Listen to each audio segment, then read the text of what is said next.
नमस्कार, म विवश बलिभद्र कोइराला तपाईलाई मन परेको कविता सुनाउने श्रृङ्खलाको आजको श्रृङ्खलामा कवि दीपक सम्चुले लेख्नु भएको एउटा सुन्दर कविता नआऊ साइला तिमी यो सहर।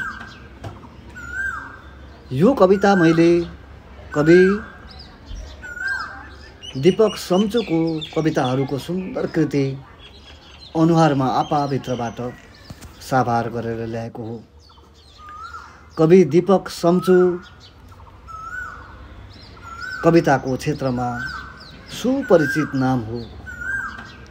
उनै सुपरिचित तथा चर्चित कवि दीपक सम्चुले लेख्नु भएको कविताको शीर्षक नआऊ साइला तिमी यो सहर शीर्षकको कविता यस प्रकार रहेको छ।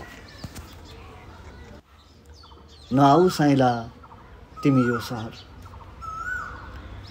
अचानक थाती राखेर जीवनको लयलाई हर्षोल्लासको छालमा तरङ्गिँदै सहर पसेको थिएँ भयभरका जम्मै चोट बिसाउन। तर उस्तै छन् कथाहरू, झन् थपिएका छन् चोटहरू। चर्किएर हृदय हराएको छ स्नेह, सकिएर आँसु लागेको छ खडेरी नयनमा। यस सहरमा थकाइ लाग्दा बिसाउने शीतल चौतारी छैन, न त छ विरक्तिएको मनलाई अल्मल्याउने जुरेलीको गीत, न त छ भिजेको परेली सुकाउँदै आफन्तलाई झुक्क्याएर भन्न मिल्ने शीत। उनिँदैन यहाँ तिहारमा पहिरिने रङ्गीन फुलका माला, बजाइँदैन बाजा उधौली र उभौलीका बेला, कहीँ कतै सुनिँदैन बिनायो र मुर्चुङ्गाको धुन।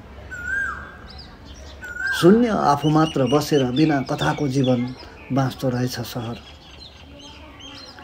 शून्य आफू मात्र बसेर बिना कथाको जीवन बाँच्दो रहेछ यो सहर। प्रकृतिसँग हातेमालो गर्दै समयको गतिसँगै पौडीजोरी खेल्ने जीवनका हरेक रङको कथा गाउँमै छ। बसन्तको पाउलामा रमाइरहेका चरा, वर्षायामको झरीमा भिजिरहेका गोठाला, खेतका गरा गरामा झुमिरहेका धानका बाला, सधैँ घुमिरहने यात्री झैँ आकाशमा उडिरहने बादल, झरनामा बगिरहने पानी, सुन्दर कविता गाउँमै छ। बिना चोटको दुखाइ, बिना बासनाको फुल, बिना पसिनाको सङ्घर्ष, बिना दुःखको जीवन केही सार्थकता नहुँदो रहेछ। गाउँमा भोक रोग र अभावसँगै शान्ति सन्तोष र आनन्द छन्।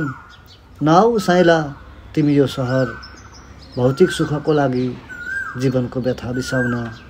नआऊ साइला तिमी यो सहर, भौतिक सुखको लागि जीवनको व्यथा बिसाउन, जीवनको व्यथा बिसाउन। धन्यवाद, नमस्कार।